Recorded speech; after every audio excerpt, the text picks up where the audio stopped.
Hello दोस्तों, Rahul Singh only study classes की इस लेटेस्ट लाइव में आपका स्वागत है। तो दोस्तों आज हम बात करने वाले हैं 11th physics NTRC syllabus NCERT syllabus. और ये हिंदी मीडियम सिलेबस रहेगा आपका, प्योर हिंदी। और थोड़े थोड़े इंग्लिश में टर्म होंगे आपके, जैसे कोई फिजिकल क्वांटिटी है तो उसे क्या कहते हैं, फिजिकल क्वांटिटी यानी भौतिक राशि। तो मैं अपनी 11th फिजिक्स को चालू कर रहा हूँ और 0 to हीरो लेवल तक हम पहुंचेंगे, अपर लेवल तक। और मैं एक एक कॉन्सेप्ट को चुन चुन के फोड़ूंगा।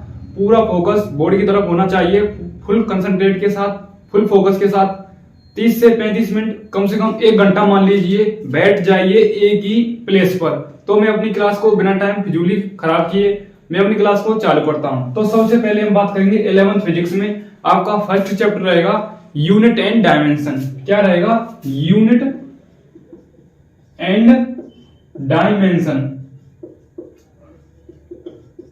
अब देखो, यूनिट एंड डायमेंशन का मतलब क्या है। यूनिट का मतलब होता है मात्रक, डायमेंशन का मतलब होता है विमा। क्या होता है? विमा। और इसका एक और नाम होता है मापन एवं मात्रक। मापन एवं मात्रक, मेजरमेंट एंड यूनिट। तो ये आपका टॉपिक है, फर्स्ट टॉपिक है फर्स्ट बुक का। अब मैं चालू करता हूं। सबसे पहले आपका टॉपिक रहेगा इसमें भौतिक राशि। क्या रहेगा? भौतिक राशि। भौतिक राशि।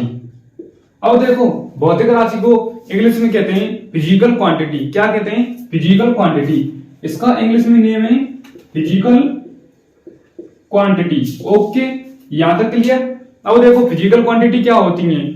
फिजिकल क्वांटिटी वे होती हैं वे भौतिक राशियां जिनका हम मेजरमेंट कर सकते हैं, मेजरमेंट पॉसिबल है, वे आपकी क्या कहलाती हैं? भौतिक राशि कहलाती हैं। या वे भौतिक राशियां जिनका हम मापन कर सकते हैं, वे आपकी क्या कहलाती हैं? फिजिकल क्वांटिटी कहलाती हैं, यानी भौतिक राशि कहलाती हैं। जैसे ही मैं अपने मुंह से कोई डेफिनेशन निकालूंगा तो स्क्रीन पर डेफिनेशन लिखी आ जाएगी ऑटोमेटिक। ओके, तो मैं दोबारा से बता रहा हूं, वे भौतिक राशियां जिनका हम मापन कर सकते हैं, वे आपकी क्या कहलाती हैं? फिजिकल क्वांटिटी यानी भौतिक राशि कहलाती हैं। यहां तक क्लियर। और एग्जांपल, जैसे एग्जांपल की दृष्टि से हम देखें आपकी फिजिकल क्वांटिटी कौन कौन सी है। अब देखो, मैं आपके लिए एग्जांपल बता रहा हूं, एग्जांपल कौन कौन से देखते जाइए। एग्जांपल रहेगा आपका, सबसे पहले रहेगा आपका तापमान। सेकंड एग्जांपल रहेगा आपका द्रव्यमान। थर्ड एग्जांपल रहेगा आपका लंबाई। फोर्थ चौड़ाई। फिफ्थ ऊंचाई। यहां तक क्लियर। ये होती है आपकी फिजिकल क्वांटिटी यानी भौतिक राशि। सबसे पहले आपका क्या है? तापमान। क्या आप तापमान का मेजरमेंट कर सकते हैं कि टुडे का टेम्परेचर कितना है, यानी आज का टेम्परेचर कितना है? तो आप बिल्कुल मेजरमेंट कर सकते हैं। कोई बताएगा 20 डिग्री, कोई बताएगा 30 डिग्री, कोई बताएगा 45 डिग्री। तो ये पॉसिबल है, ये आपकी क्या है? फिजिकल क्वांटिटी है। उसके बाद है आपका लेंथ। लेंथ आप माप सकते हैं कि ये मार्कर कितने लेंथ का है, इसकी लंबाई कितनी है, तो आप मेजरमेंट कर सकते हैं। कोई बताएगा 10 सेंटीमीटर का है, कोई बताएगा 15 सेंटीमीटर का है। सबकी अलग अलग वैल्यू निकलेंगी, बट इसका हम मेजरमेंट कर सकते हैं। चौड़ाई, इसकी चौड़ाई बता सकते हैं हम कि ये मार्कर कितना चौड़ा है। इस हम बोर्ड की बता सकते हैं कि इसकी चौड़ाई कितनी है, चौड़ाई यानी विड्थ। ओके, ऊंचाई, हाइट आप बता सकते हैं कि नीचे से लेके ऊपर तक इस बोर्ड की हाइट कितनी है, तो इनका हम मेजरमेंट कर सकते हैं। वे आपकी क्या कहलाती हैं? फिजिकल क्वांटिटी कहलाती हैं। डेफिनेशन के नीचे जस्ट ये आपको एग्जांपल ऐड कर लेने। यहां तक क्लियर? आई होप आपको यहां तक ये टॉपिक क्लियर होगा। अब मैं चालू करूंगा नेक्स्ट टॉपिक। नेक्स्ट टॉपिक यो समझो बापू लेवल का है। क्या है? बापू लेवल का है, जहर कॉन्सेप्ट है।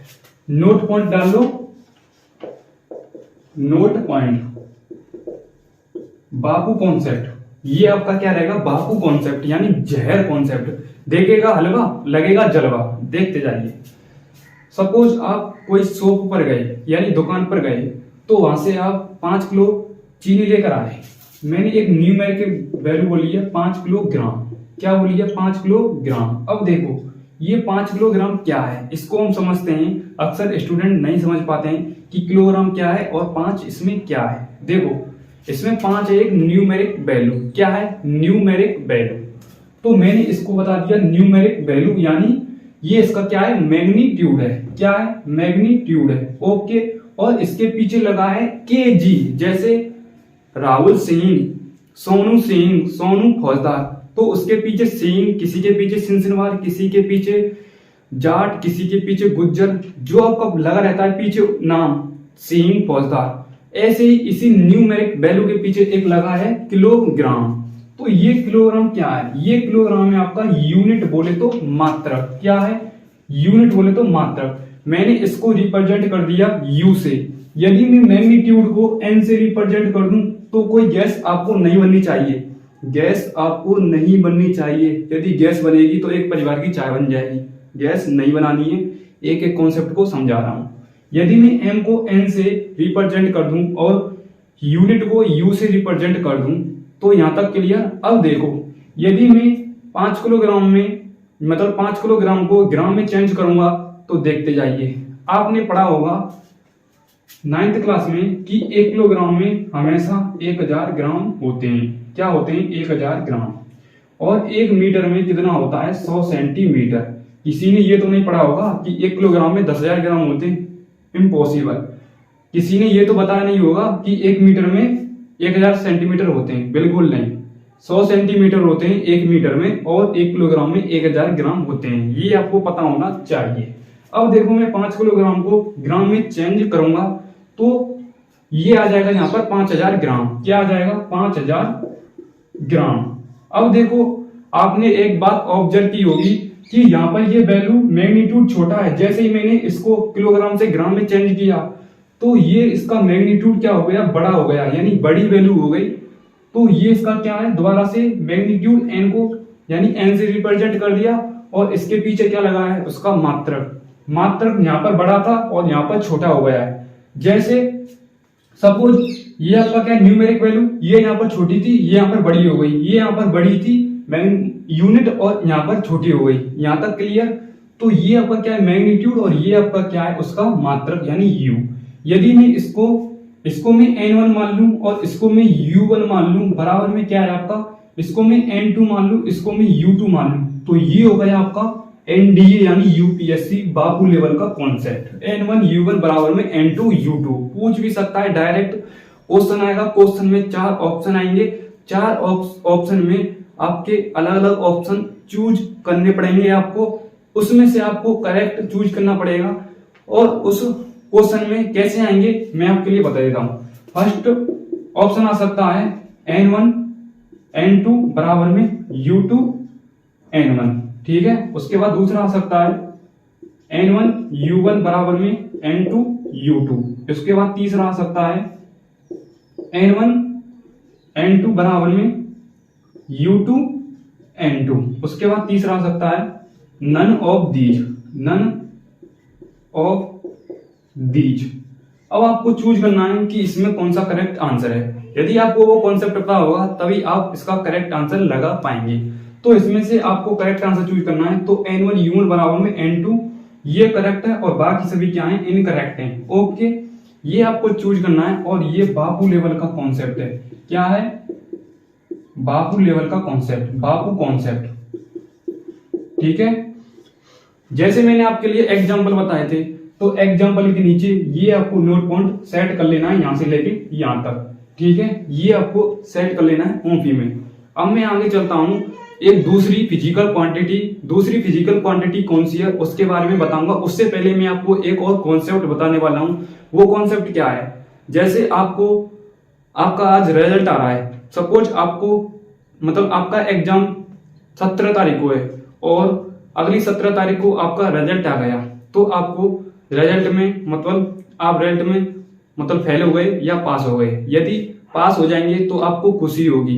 क्या आप खुशी का मेजरमेंट कर सकते हैं कि मुझे क्या किलोग्राम खुशी हुई है? मुझे 1 किलोग्राम खुशी हो रही है, या मैं इतना दुख हूं, या मैं इतना खुश हूं? तो उनका मेजरमेंट कर सकते हैं। कभी भी हम ऐसी फिजिकल क्वांटिटी का मेजरमेंट नहीं कर सकते। जैसे सपोज कुछ दुख, सैडनेस और हैप्पीनेस, इनका हम मेजरमेंट नहीं कर सकते। हम मेजरमेंट उन्हीं का कर सकते हैं जिनको हम माप सकते हैं। ठीक है, यहाँ तक क्लियर। अब मैं फिजिकल क्वांटिटी, दूसरी फिजिकल क्वांटिटी के बारे में बात करूंगा, उससे पहले आप एक बार इसका स्क्रीनशॉट ले लें। Okay done. यहाँ तक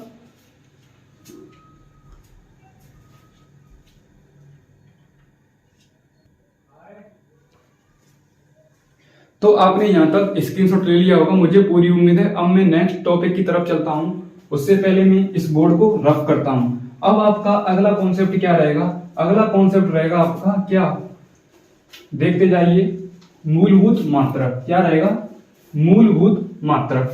अब बात करेंगे मूलभूत मात्रक, या पहले बात करेंगे मूलभूत राशि के बारे में। मूलभूत राशि किसे कहते हैं, इसकी डेफिनेशन क्या है और इसके एग्जाम्पल क्या है। डिट्टो कॉपी कर दूंगा, दिमाग गुड मेमोरी में स्कैन करा कर दूंगा, ये मेरी 100% गारंटी है, लिख लेना। और कोई भी दिक्कत आए तो कमेंट में 1 मिनट के अंदर आपको आंसर मिल जाएगा, ठीक है। अब देखो नेक्स्ट टॉपिक है आपका, नेक्स्ट है आपका मूलभूत मात्रक, मूलभूत राशि, मात्रक नहीं राशि, मात्रक की तो हम पीछे बात करेंगे। यहां तक क्लियर। अब देखो मूलभूत राशि को इंग्लिश में कहते हैं फंडामेंटल क्वांटिटी। क्या कहते हैं? Fundamental quantity. अब देखो फंडामेंटल क्वांटिटी किसे कहते हैं या मूलभूत राशि किसे कहते हैं।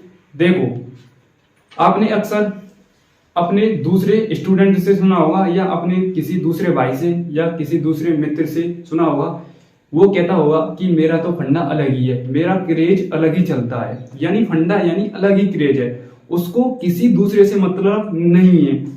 ऐसे ही इसी की बात है इस फिजिकल क्वांटिटी की। वो फिजिकल क्वांटिटी का है फंडामेंटल क्वांटिटी। फंडा यानी अलग ही क्रेज हो उसका। यानी फंडामेंटल क्वांटिटी किसे कहते हैं? वे भौतिक राशियां जो किसी दूसरी राशि पर निर्भर नहीं करती, डिपेंड नहीं होती हैं, इंडिपेंडेंट होती हैं, तो वे आपकी क्या कहलाती हैं? फंडामेंटल क्वांटिटी कहलाती हैं। आई होप आपको यहाँ तक क्लियर होगा। मैं आपको दोबारा से रिपीट करता हूँ इस डेफिनेशन को कि वे भौतिक राशियां जो किसी दूसरी राशि पर निर्भर नहीं करती हैं, वे आपकी क्या कहलाती हैं? मूलभूत राशि कहलाती हैं। फॉर एग्जाम्पल, एग्जाम्पल क्या है देखते जाइए। जैसे लंबाई,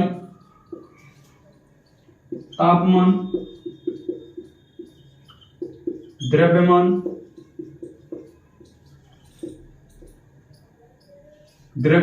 और ज्योति तीव्रता।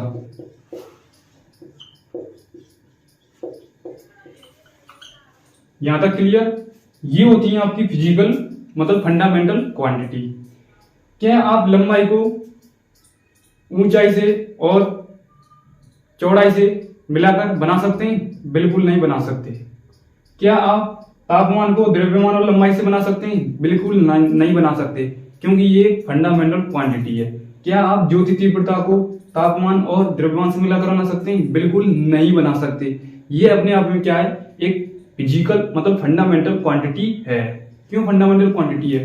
देखो द्रव्यमान का कोई सूत्र होता है? बिल्कुल नहीं होता है, वो होता है घनत्व का। घनत्व बराबर द्रव्यमान बटे आयतन। क्या तापमान का कोई सूत्र होता है? बिल्कुल नहीं होता है। क्या वेलोसिटी का कोई सूत्र होता है? बिल्कुल होता है, बिल्कुल होता है। और वेलोसिटी अपने आप में क्या है? व्युत्पन्न राशि है, यानी ड्राइव क्वांटिटी है। क्या है? Drive quantity. वेलोसिटी का फॉर्मूला होता है वेग बराबर में डिस्प्लेसमेंट अपॉन में टाइम। डिस्प्लेसमेंट अपॉन में टाइम। ओके, डिस्प्लेसमेंट, डिस्प्लेसमेंट का मतलब होता है विस्थापन अपॉन में टाइम। हम व्युत्पन्न राशि की इससे अगले टाइम बात करेंगे, वो फिजिकल क्वांटिटी अलग है इससे, ठीक है। इसलिए ये आपकी क्या है? एक व्युत्पन्न राशि है, बट फंडामेंटल क्वांटिटी नहीं है, यानी मूलभूत राशि नहीं है। यहां तक क्लियर। ये आपकी होती है जैसे लेंथ, तापमान, मास और ल्यूमेन इंटेंसिटी।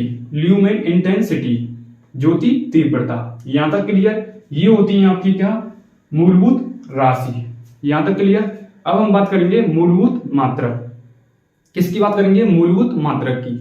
मैंने आपके लिए डेफिनेशन पहले बोल दिया था, जैसे मैं मुंह से डेफिनेशन को निकालूंगा तो स्क्रीन पर लिखी आ जाएगी।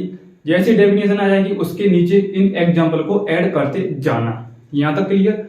अब मैं नेक्स्ट टॉपिक की बात करूंगा। नेक्स्ट टॉपिक रहेगा आपका मूलभूत मात्रक।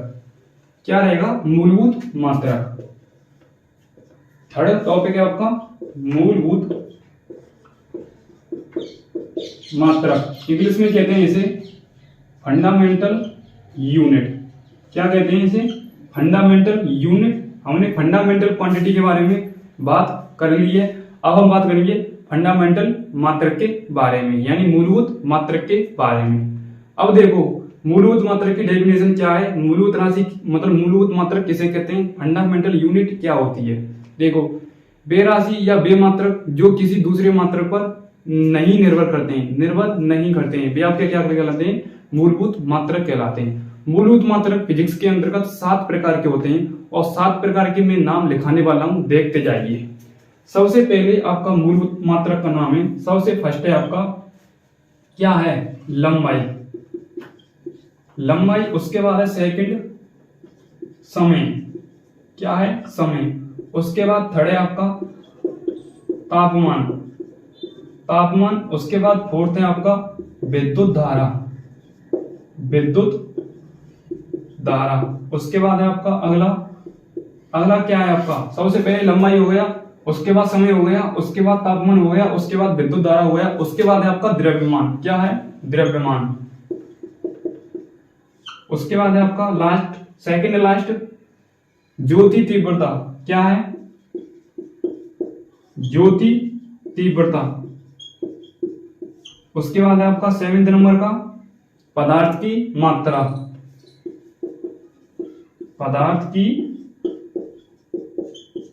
मात्रा।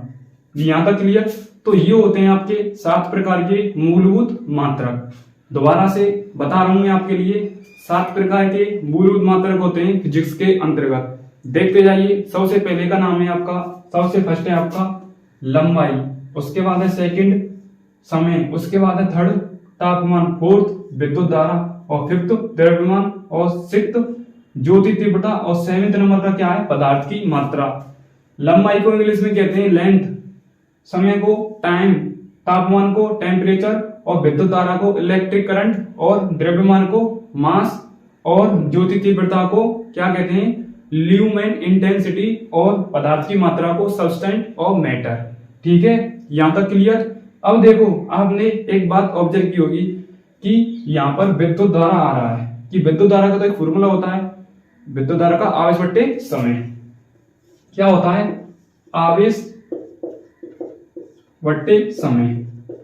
ये तो ये क्या होनी चाहिए, ड्राइव क्वांटिटी होनी चाहिए, बट ये आपकी एक ड्राइव क्वांटिटी नहीं है, ये आपकी एक क्या है, मूलभूत राशि है और मूलभूत मात्रक के रूप में काम आती है। देखो जैसे सपोज आवेश में समय का भाग लगाते जाओ और करंट बनेगा, ये पॉसिबल नहीं है। ठीक है, आवेश यानी चार्ज और टाइम यानी समय। ठीक है, यानी चार्ज में टाइम का भाग लगाते जाओ और करंट बनता जाएगा, ये पॉसिबल नहीं है। ये आपकी मूलभूत मात्रक में लिखी जाती है राशि, यानी विद्युत धारा, इलेक्ट्रिक करंट। ये हो गई आपकी 7 प्रकार की क्या हो गई, मूलभूत मात्रक यानी मूलभूत राशि। 7 प्रकार के मूलभूत मात्रक कंप्लीट हो चुके हैं। अब हम बात करेंगे अगला आपका टॉपिक रहेगा ड्राइव क्वांटिटी यानी व्युत्पन्न राशि। उससे पहले मैंने आपके लिए जो डेफिनेशन बनाई थी मूलभूत मात्रक की, उसके नीचे आपको ये 7 प्रकार की क्या लिख लेनी है, मूलभूत राशि। यहां तक क्लियर। मूलभूत मात्रक होते हैं 7 प्रकार के, यहां तक क्लियर। कितने होते हैं, 7 प्रकार के। और एक बार इसका स्क्रीनशॉट लें जल्दी से जल्दी।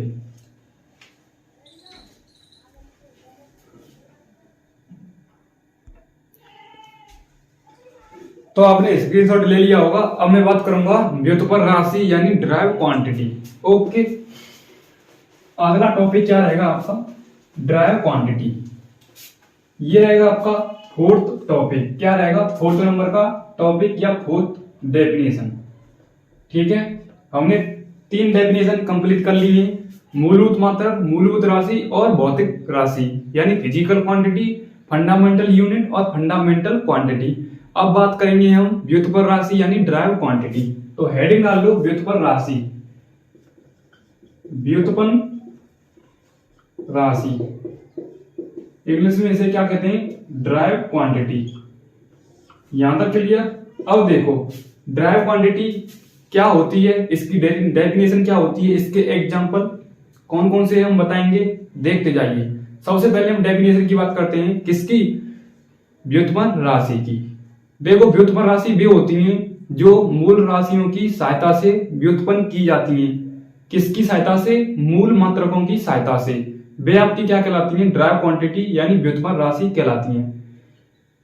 और आप थोड़ा डिफरेंट बनाएं लैंग्वेज को, तो वे राशियां जो मूल राशियों से व्युत्पन्न की जाती हैं या मूल राशियों की इन्हें सहायता होती है, वे आपकी क्या कहलाती हैं? व्युत्पन्न राशि कहलाती हैं। ये हो गई आपकी डेफिनेशन। अब मैं बात करता हूं एग्जाम्पल। अब देखो, एग्जाम्पल क्या होते हैं, किसके किसके होते हैं? ये होते हैं व्युत्पन्न राशि के। देखो, सबसे पहले फर्स्ट एग्जाम्पल की बात करेंगे। किसकी? फर्स्ट एग्जाम्पल रहेगा आपका घनत्व। किसका रहेगा? घनत्व। घनत्व को इंग्लिश में कहते हैं डेंसिटी। डेंसिटी का फॉर्मूला होता है मास अपॉन में वॉल्यूम, यानी द्रव्यमान बट्टा आयतन।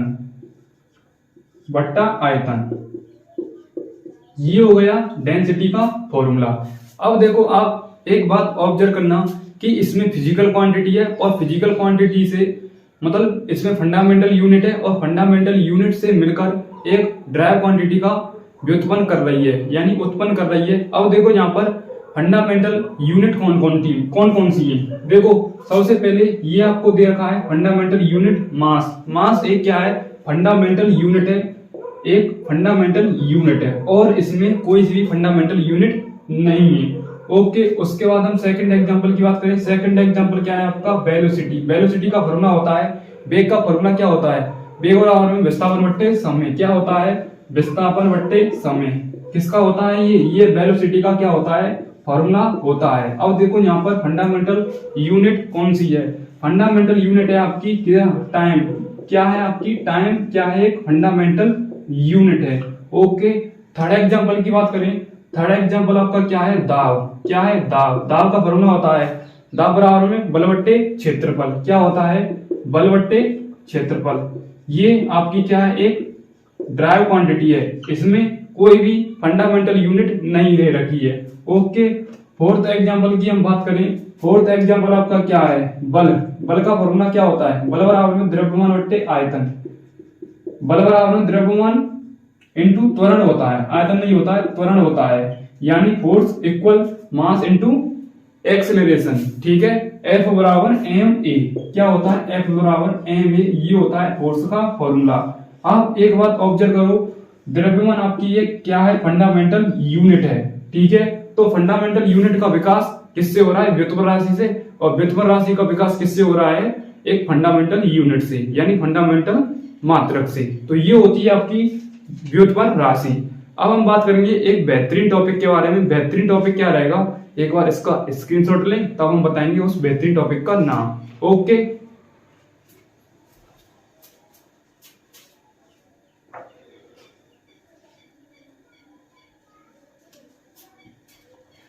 तो आपने स्क्रीनशॉट ले लिया होगा। अब मैं बताने वाला हूं 7 मूलभूत मात्रक के सिंबल और उसका मात्रक और उस मूलभूत इकाई का नाम। मैंने मूलभूत मात्रक में खाली उन 7 राशियों के नाम बताए थे। अब मैं मूलभूत मात्रकों के सिंबल, प्रतीक चिन्ह और मात्रक और उस मूलभूत मात्रक का नेम क्या है उसे भी बताने वाला हूं। देखते जाइए। अब ये अपने आप में एक यूनिक टॉपिक रहेगा। ठीक है, क्या रहेगा? यूनिक टॉपिक रहेगा। देखो, मैं यहाँ पर एक टेबल बनाने वाला हूं। ये आपकी टेबल का नाम रहेगा मूलभूत मात्रक की टेबल। क्या रहेगी? मूलभूत मात्रक की टेबल, यानी फंडामेंटल यूनिट की टेबल। ओके, शॉर्ट में लिख दी है फंडामेंटल यूनिट। यहां पर रहेगी आपकी फिजिकल क्वांटिटी, यहां पर रहेगा उसका मात्रक और यहां पर रहेगा उसका प्रतीक चिन्ह। क्या रहेगा? प्रतीक चिन्ह। ठीक है, प्रतीक चिन्ह यानी सिंबल और मात्रक यानी यूनिट और फिजिकल क्वांटिटी। अब देखो, सबसे पहले जो 7 प्रकार की फिजिकल क्वांटिटी थी उनको मैं बता देता हूं आपके लिए। 7 प्रकार की फंडामेंटल क्वांटिटी कौन सी है? सबसे पहले आपका क्या है? समय। क्या है? समय। उसके बाद है आपका द्रव्यमान। उसके बाद आपका क्या है? लंबाई। उसके बाद तापमान। उसके बाद क्या है? विद्युत धारा। उसके बाद क्या है? ज्योति तीव्रता, और लास्ट है आपकी पदार्थ की मात्रा, पदार्थ की मात्रा। यहां तक क्लियर। ये 7 प्रकार की क्या हो गई फंडामेंटल यूनिट। अब हम उनके मात्रक देखते हैं। समय का मात्रक क्या होता है सेकंड, क्या होता है सेकंड।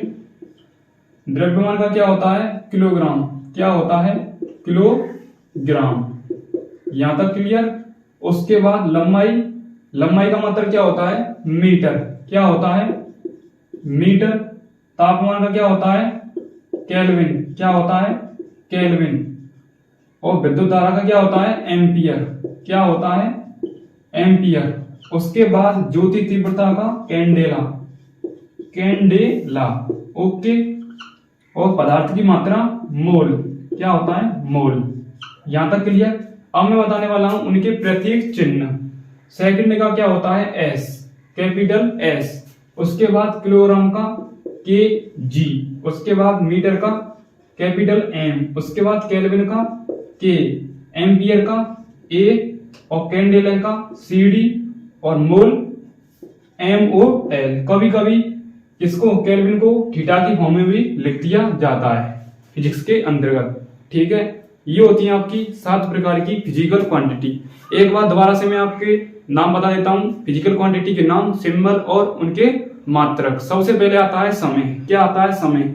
समय का मात्रक क्या होता है सेकंड, और उसका प्रतीक चिन्ह क्या होता है एस। उसके बाद आता है आपका द्रव्यमान, द्रव्यमान का मात्रक क्या होता है किलोग्राम, उसका प्रतीक चिन्ह क्या होता है केजी। उसके बाद लेंथ, लेंथ का मात्रक मीटर, और उसका प्रतीक चिन्ह क्या है एम, क्या है एम। उसके बाद तापमान केल्विन, प्रतीक चिन्ह क्या है केल्विन का क्या है के। कभी कभी थीटा की फॉर्म में इसे लिख दिया जाता है। उसके बाद आता है द्रव्यमान, द्रव्यमान, द्रव्यमान को मैंने आपके लिए बता दिया है केजी। उसके बाद है तापमान केल्विन, ये भी बता दिया। विद्युत धारा एम्पियर ए, और ज्योति तीव्रता कैंडेला सीडी, और पदार्थ की मात्रा मोल। इसे मोल की फॉर्म में ही लिखा जाता है। केमिस्ट्री का एक शब्द है मोल, ठीक है। ये आपको table as it is copy में नोट कर लेनी है, ठीक है। अब मैं नेक्स्ट टॉपिक की बात करूंगा अंतरराष्ट्रीय पद्धति के बारे में, इंटरनेशनल सिस्टम, ओके। उससे पहले एक बार इसका स्क्रीनशॉट लें जल्दी से जल्दी।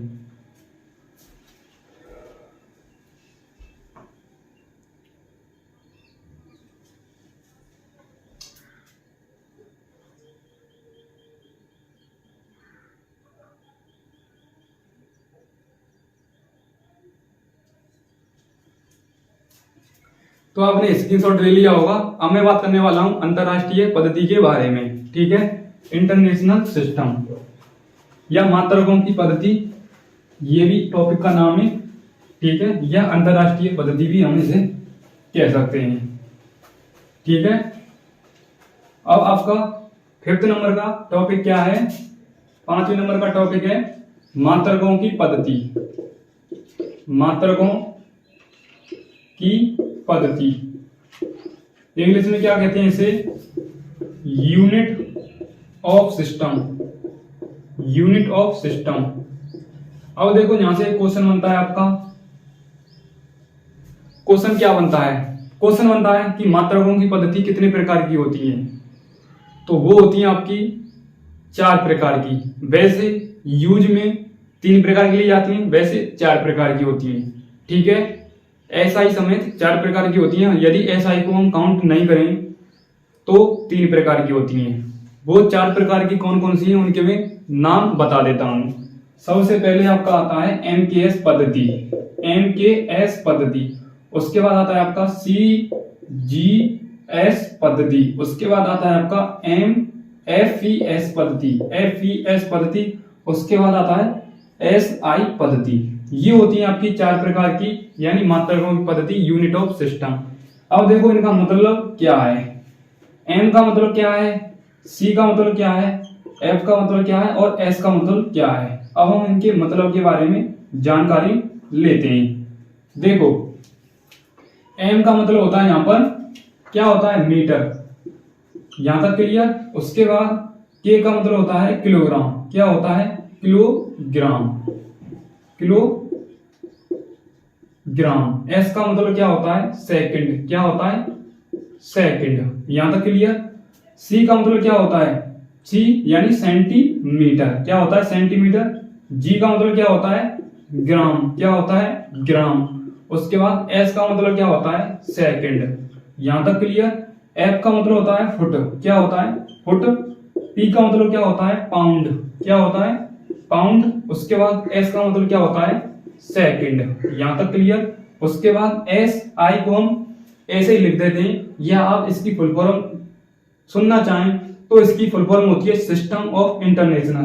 क्या होती है system of international. Okay, system of international क्या होती है सिस्टम ऑफ इंटरनेशनल। यहां तक क्लियर नेशनल। अब मैं एक बार इनका रिवाज करा देता हूं कि मात्रकों की पद्धति कितने प्रकार की होती है।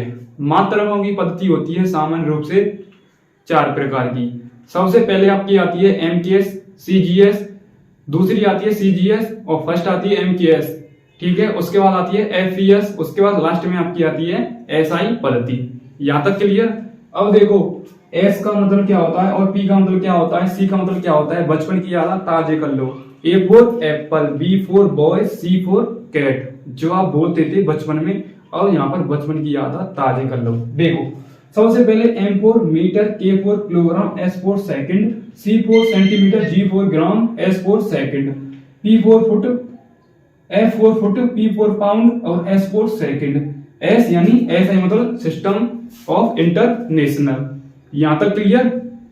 उसके बाद मैं बात करने वाला हूं क्या एक एनडीए, एयरफोर्स, आईसीजी और नेवी धुआंधार पूछा जाता है न्यूमेरिकल।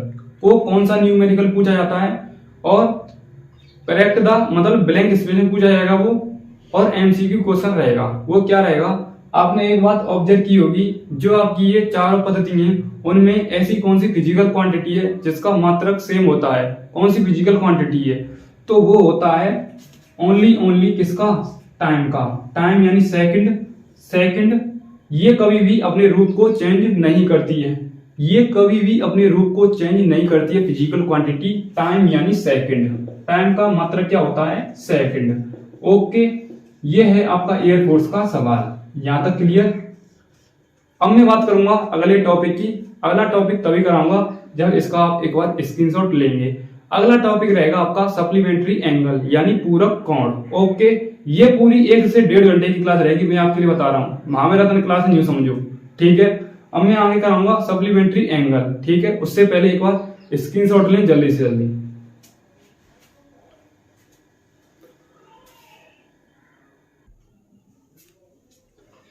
तो आपने यहां तक स्क्रीनशॉट ले लिया होगा, मुझे पूरी उम्मीद है। अब मैं बात करूंगा नेक्स्ट टॉपिक मतलब 99% इंपोर्टेंट है। 99% मतलब 1% यूजलेस है और 99% यूज में आएगा आपका। देखते जाइए, खोपड़ी में, दिमाग में, गुर्दे में, फेफड़े में, जहां स्कैन कर लेना, देखते जाइए। ये तो कुछ भी नहीं है अभी फिजिक्स का जलवा। अभी तो क्या है, अभी तो वेक्टर, मोशन, एनर्जी, पावर और sound wave, thermodynamic, thermo property, बहुत सारे टॉपिक हैं फिजिक्स के अंतर्गत। ये तो 11th फिजिक्स है और 12th फिजिक्स और भी अपर लेवल की है। हम 12th फिजिक्स को पीछे कवर करेंगे। सबसे पहले हम 11th फिजिक्स के कमजोरी यानी वीकनेस को पकड़ते हैं, और वीकनेस यही चैप्टर मजबूत बनाएगा आपकी वीकनेस को। देखते जाइए।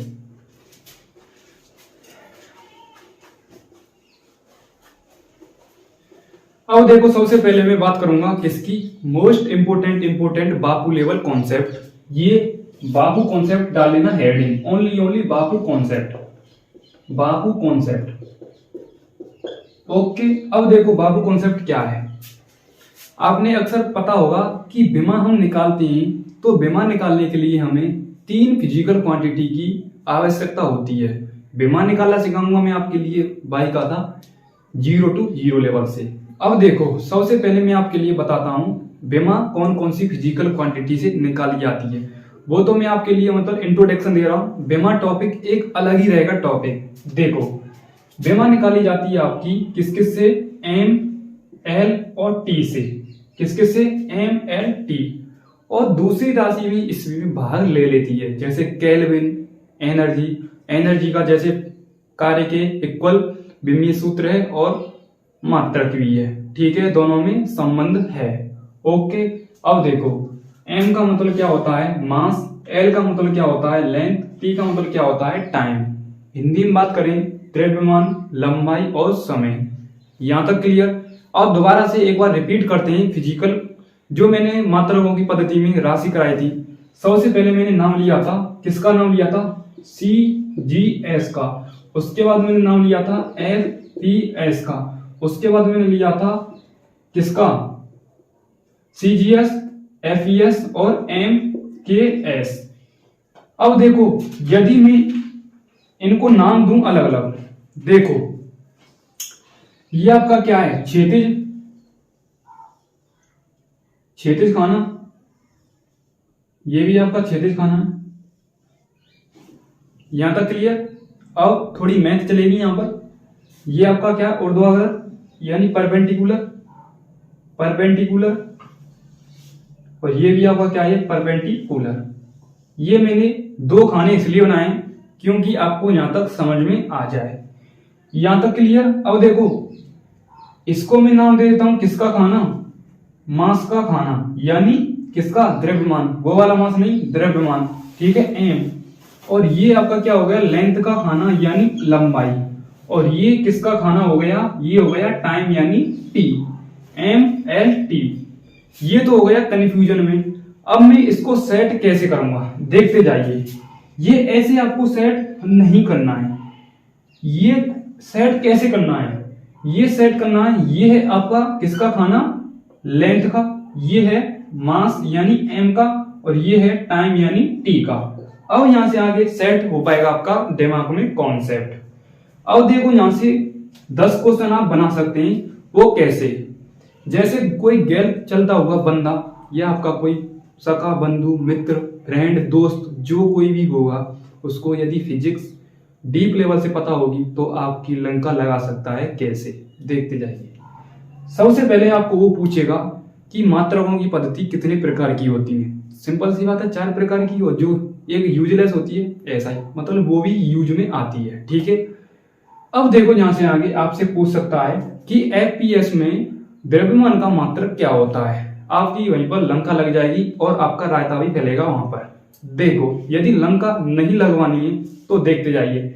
मैंने आपसे बात करी थी कि FPS में द्रव्यमान का मात्रक क्या होता है। तो सबसे पहले हम चलते हैं FPS वाले खाने पर। तो ये हो गया आपका FPS पद्धति का खाना, और उसमें से उसने क्या पूछा है, द्रव्यमान का मात्रक। तो द्रव्यमान का मात्रक क्या हो गया, P यानी पाउंड। क्या हो गया, पाउंड। FPS का खाना ये हो गया, और परपेंडिकुलर है लंबवत में देखो M का खाना कौन सा ये है, तो बीच में FPS में कौन सा आ रहा है, P यानी पाउंड। अब देखो ये कितना हो गया, 1 2 3 4 5 6 7 8 9 और 9 हो गया, और इसमें 9 क्वेश्चन बन सकते हैं। आप एक बात और याद रख लेना कि तीनों पद्धतियों में टाइम का सेम आएगा, सेकंड सेकंड सेकंड। ये आपको याद नहीं करना है, खाली ये करना है 2 खाने जो परपेंडिकुलर हैं, किसके, ये खाना और ये खाना, यानी लेंथ और टाइम का। और दूसरा क्वेश्चन भी पूछ सकता है आपसे कि मास यानी MKS पद्धति में लेंथ का मात्रक क्या होता है, तो वो होता है m यानी मास, ठीक है। यहां तक क्लियर। तो ये होता है आपका बापू कॉन्सेप्ट, जो आपको एज इट इज कॉपी में नोट कर लेना है। इसकी टेबल है, यदि आप इसको एक जगह पर ट्रिक के रूप में लिखना चाहें, बगल में डाल लेना ट्रिक। अब मैं बताऊंगा इसकी पूरी टेबल। देखो टेबल में लिखाने वाला हूं, देखते जाइए।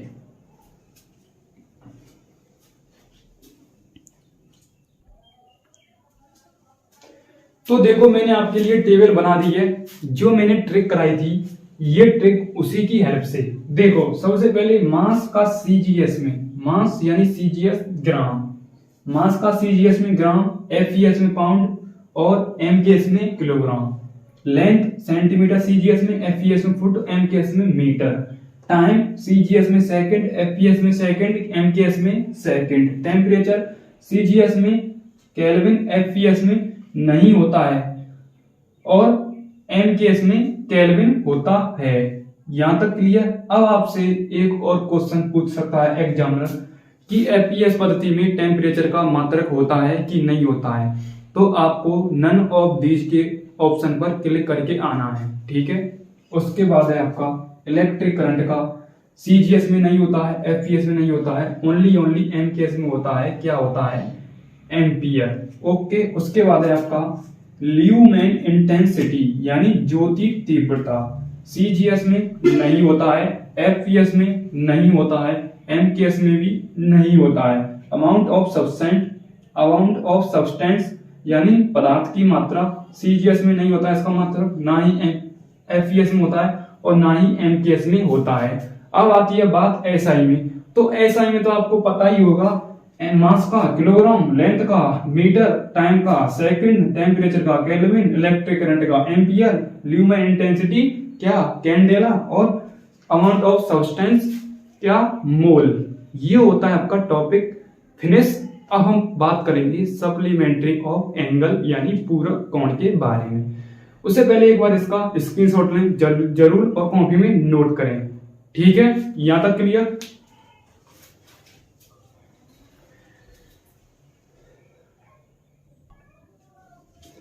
तो आपने इस टेबल का पूरा स्क्रीनशॉट ले लिया होगा, बाबू लेवल की टेबल। ठीक है, बाबू कॉन्सेप्ट है, बाबू कॉन्सेप्ट ऊपर लिख लेना है और टेबल नीचे एज इट इज नोट कर लेनी है। यहां तक क्लियर? अब मैं बात करूंगा सप्लीमेंट्री ऑफ एंगल यानी पूरक कोण के बारे में।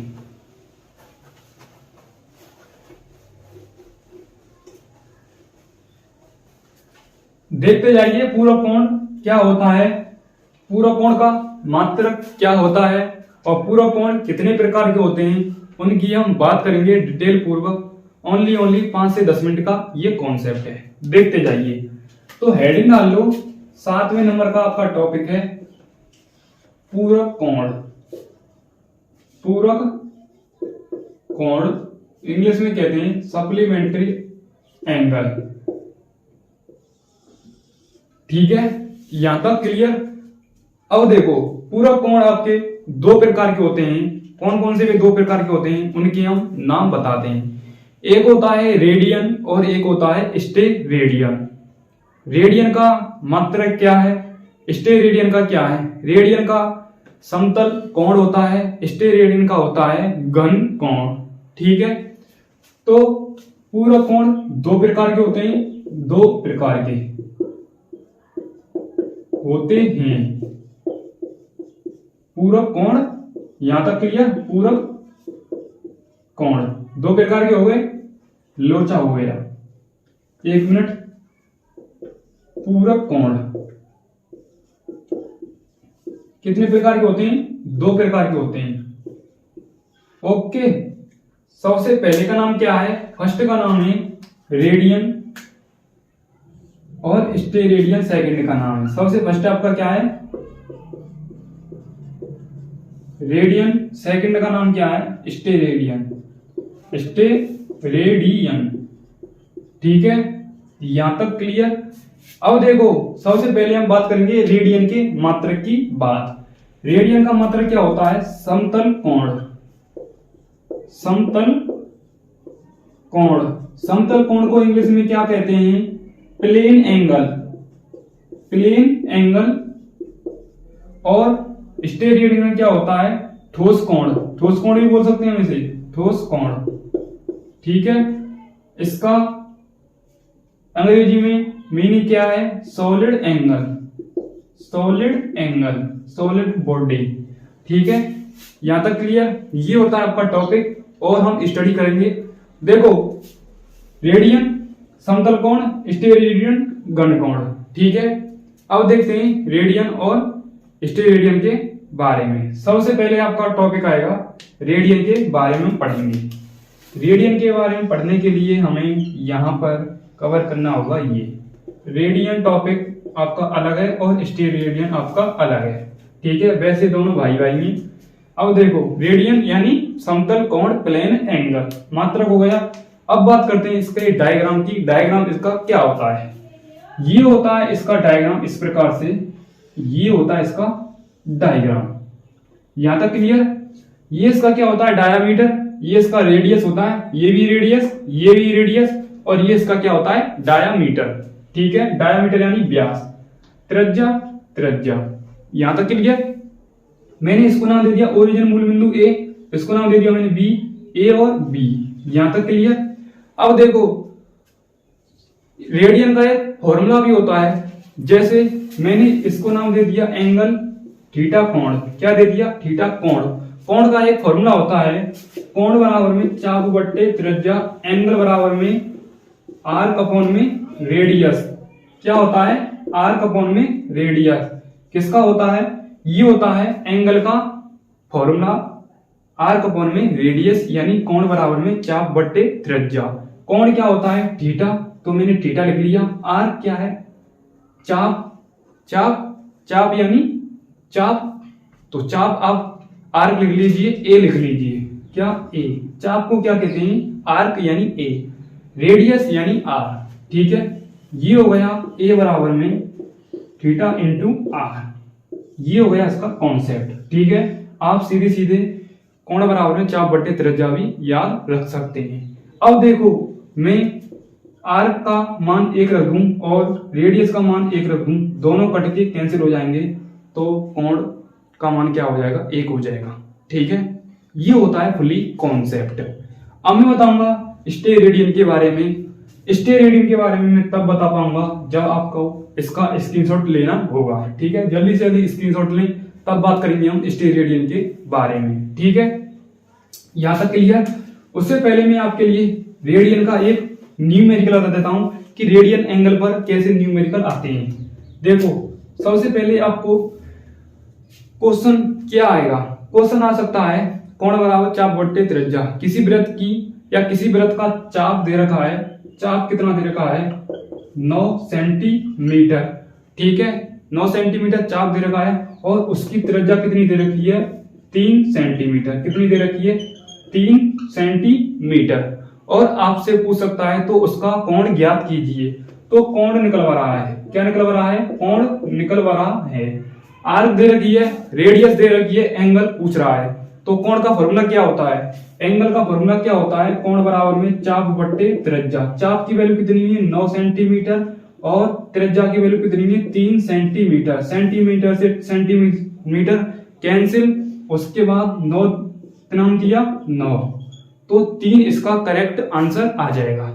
ऐसे आते हैं न्यूमेरिकल, ज्यादा टफ भी नहीं आते हैं और ज्यादा मतलब कमजोर भी नहीं आते हैं, ज्यादा सरल भी नहीं और ज्यादा इजी भी नहीं। ठीक है, थोड़े बीच लेवल के आते हैं। अब मैं बात करूंगा स्टेरेडियन के बारे में। ठीक है, स्टेरेडियन।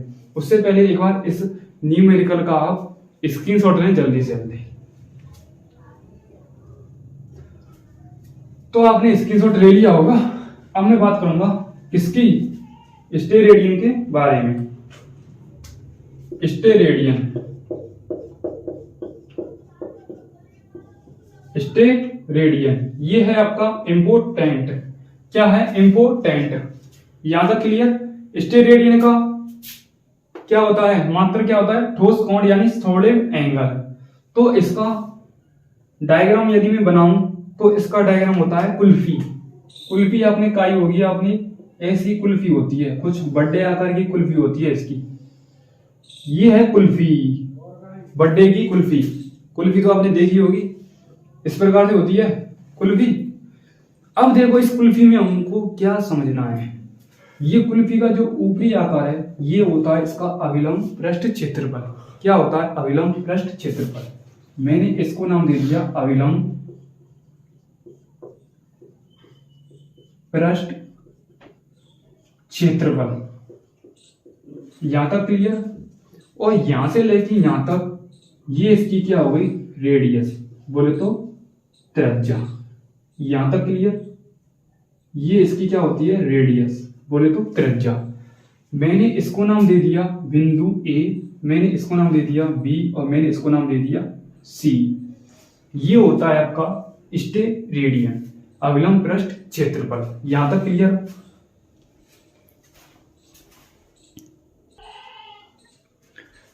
तो अब देखो स्टेरेडियन की कुछ लैंग्वेज है, और लैंग्वेज क्या कहती है कि अभिलंब पृष्ठ क्षेत्रफल उसकी त्रिज्या के वर्ग के इक्वल होता है। क्या होता है, इक्वल होता है। जो मैंने आपके लिए जो डेफिनेशन बोली है इसकी, वो डेफिनेशन इसके कॉन्सेप्ट की है।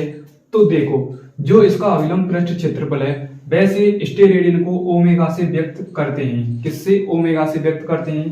तो मैंने ओमेगा ले लिया और अभिलंब पृष्ठ क्षेत्रफल, अभिलंब क्या है इसका पृष्ठ क्षेत्रफल, उसके बाद त्रिज्या के वर्ग के इक्वल होता है। तो मैंने इसकी रेडियस का क्या कर दिया, होल स्क्वायर। क्या कर दिया? Whole square. यहां तक क्लियर? तो मैंने इसको नाम दे दिया डी ओमेगा बराबर में अभिलंब पृष्ठ क्षेत्रफल मैं ए ले लेता हूं अपॉन में आर का क्या कर देता हूं मैं, होल स्क्वायर। क्या कर देता हूं? Whole square. तो d omega into r square बराबर में क्या आ जाएगा, अभिलंब पृष्ठ क्षेत्रफल। अब मैं बात करूंगा इसकी, एक थोड़ी सी लैंग्वेज है 2-3 लाइन की, उस लैंग्वेज को मैं बोर्ड पर ही लिखूंगा, ठीक है, ना कि स्क्रीन पर, बोर्ड पर ही लिखूंगा ताकि ये कॉन्सेप्ट बेहतरीन से बेहतरीन समझ में आ पाए।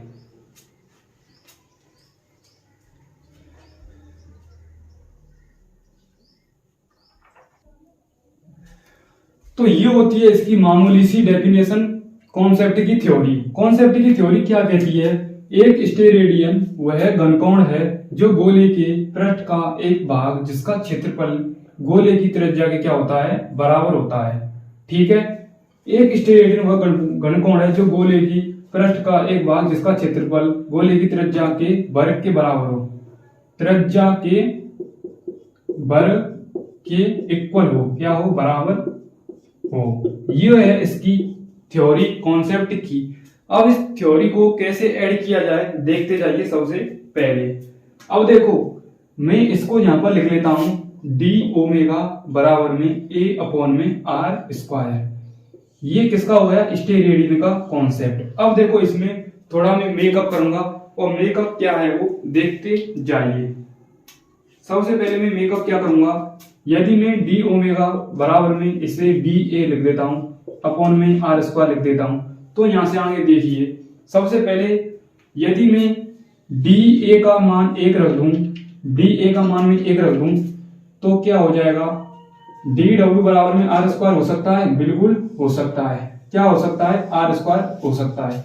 तो ये ही इसका क्या है, कॉन्सेप्ट है, डी डब्ल्यू बराबर में आर स्क्वायर। या आप ऐसे ना लिखकर ऐसे लिख लीजिए, डी डब्ल्यू का मान 1 रख लीजिए, तो डी ए बराबर में आर स्क्वायर भी हो सकता है। हम इसे ऐसे भी लिख सकते हैं और ऐसे भी हम इसे लिख सकते हैं, ए बराबर में आर स्क्वायर, आर स्क्वायर। अब देखो ये कॉन्सेप्ट कहता है, कॉन्सेप्ट क्या कहता है कि एक स्टेरेडियन वह घनकोण है जो गोले की पृष्ठ का क्षेत्रफल, पृष्ठ का क्षेत्रफल जिसका क्षेत्रफल गोले की त्रिज्या के क्या है, वर्ग के क्या है, बराबर है। देखो ये कॉन्सेप्ट निकल के आया है ना, आया है ना।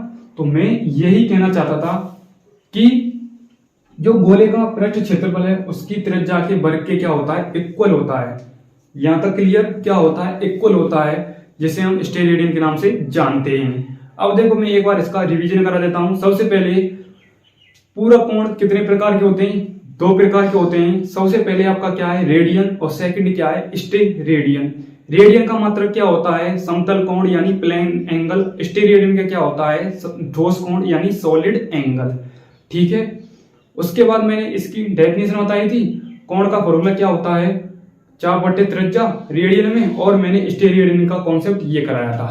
अब मैं कराऊंगा अगला टॉपिक। क्या अगला टॉपिक रहेगा आपका, विमीय सूत्र कैसे निकाले जाते हैं, विमीय सूत्र प्लस मात्रक कैसे निकाले जाते हैं। अब मैं उसकी बात करूंगा इसी क्लास के साथ। ठीक है, उससे पहले एक बार इसका स्क्रीनशॉट लें जल्दी से जल्दी।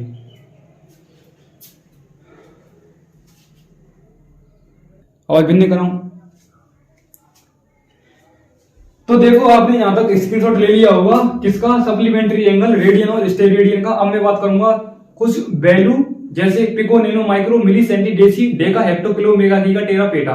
इनकी वैल्यू क्या होती है जो मैंने बोली है, कम से कम 10-12 के लगभग बोल दी एक संग।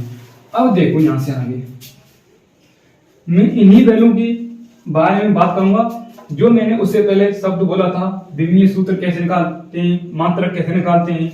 तो वो मैं अगले कॉन्सेप्ट के साथ बताऊंगा, उसकी स्पेशल वीडियो बनेगी। फिलहाल आप फोकस करें, कुछ इंपोर्टेंट वैल्यूओं पर देखते जाइए। सबसे पहले आपका आता है इंपोर्टेंट वैल्यू यानी महत्वपूर्ण वैल्यू। ये आपको महत्वपूर्ण वैल्यू पता होंगी तभी आप क्या कर पाएंगे, महत्वपूर्ण मान न्यूमेरिकल को फोड़ने में सक्षम हो पाएंगे। तो देखते जाइए महत्वपूर्ण वैल्यू कौन कौन सी है। ओके, अब देखो महत्वपूर्ण वैल्यू सबसे पहले मैं बताने वाला हूं कि परमाणु का आकार कितना होता है। परमाणु का आकार होता है आपका 1 एंगस्ट्रॉम के बराबर, 10⁻⁻10 मीटर। ये होता है परमाणु का आकार, जो न्यूक्लियर चैप्टर में पढ़ाया जाएगा और हम 12th फिजिक्स में पढ़ाएंगे उससे। एक फर्मी की वैल्यू कितनी होती है, एक फर्मी की वैल्यू होती है 10⁻⁻15 मीटर। यहां तक क्लियर। एक एंगस्ट्रॉम को 10⁻⁻10 मीटर, जिसे परमाणु की वैल्यू कहते हैं या परमाणु का आकार कहते हैं। एक फर्मी यानी नाभिक का आकार 10⁻⁻15 मीटर। उसके बाद आती है और अलग अलग वैल्यू, जैसे एक पिको, एक nano, micro, milli, centi, deci, deca, hecto. यहीं तक बात करते हैं हम सेंटी तक, ओनली डेसी, डेका ये कुछ डिफरेंट नेम है, ये यूज में नहीं आते, यूजलेस हैं। ये पूछे जाते हैं pico, nano, micro, milli, senti. यहां तक आप कवर कर लेना और इनको कर लेना। अब देखो पिको नैनो में कितनी, इसकी वैल्यू कितनी है और इसकी वैल्यू कितनी नहीं है, देखते जाइए। सबसे पहले मैंने नाम बोला, एक पिको, एक मिली, एक माइक्रो और एक सेंटी। एक पिको की वैल्यू होती है 10⁻⁻12 मीटर। ओके, यहां तक क्लियर। यदि हम मीटर को सेंटीमीटर में चेंज करेंगे तो ये हो जाएगी 10⁻⁻10, जो एक एंगस्ट्रॉम की वैल्यू के इक्वल हो जाएगी। बट आपको याद रखनी है 10⁻⁻12 मीटर। एक नैनो की वैल्यू कितनी होती है, 10⁻⁹ मीटर। एक माइक्रो की वैल्यू कितनी होती है, 10⁻⁶ मीटर। एक मिली की वैल्यू कितनी होती है, 10⁻3 मीटर। और एक सेंटी की कितनी होती है, 10⁻1। ठीक है, सेंटी 10⁻2। यहां तक क्लियर। इसको भी या ऐड नहीं करना चाहें तो मत करो, ओनली ये यूज होती है आपके न्यूमेरिकल में। ठीक है, और ये आपको याद करनी है। वे तो आपकी यूजलेस है, याद करो या ना करो वो आपकी चॉइस है। तो मैंने आपको बताया है, और इन सभी में डिफरेंट कितने कितने का है, डिफरेंट है -3 का। कितना है, -3 का। एक पिको की वैल्यू -12 मीटर, एक नैनो की वैल्यू -9 मीटर, और एक माइक्रो की वैल्यू -6 मीटर, और एक मिली की value -3 metre. Pico, nano, micro, milli. और एक एंगस्ट्रॉम की वैल्यू 10⁻⁻10 मीटर, एक फर्मी की वैल्यू 10⁻⁻15 मीटर।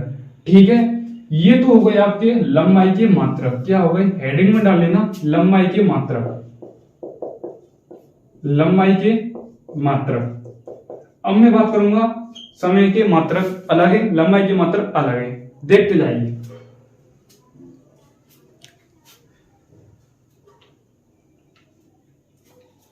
अब देखो